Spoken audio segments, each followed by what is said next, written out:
Girls की अगर आप मेंटेलिटी देखें तो वो इंतहाई सेंसिटिव होते हैं और छोटे छोटे चीजों को बहुत सीरियस लेते हैं।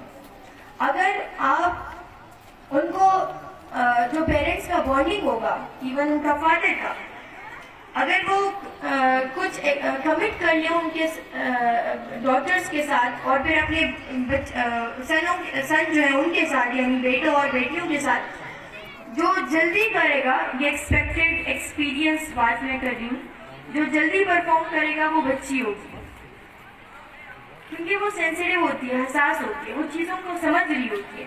तो आप ये हरगिज़ ना बोलें कि जो लड़की है वो जो है थोड़ी डाउन है, लड़का जो है वो मर्द है।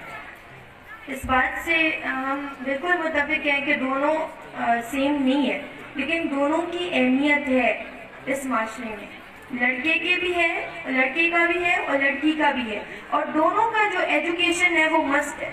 अभी जैसे मैं पेरेंटिंग के बारे में बात कर रही थी, आपका जो फादर है वो अपने फैमिली में अपना रोल प्ले कर रहा है, लेकिन मदर अनएजुकेटेड है, तो मदर के साइड में जो तरबियत आएगी वो लैक करेगा।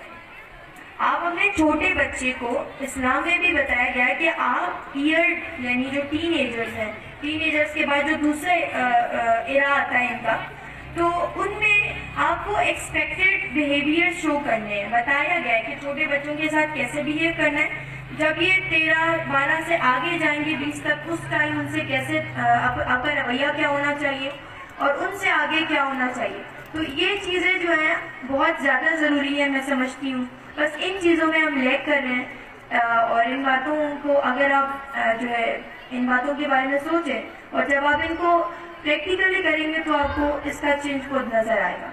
Thank you very much.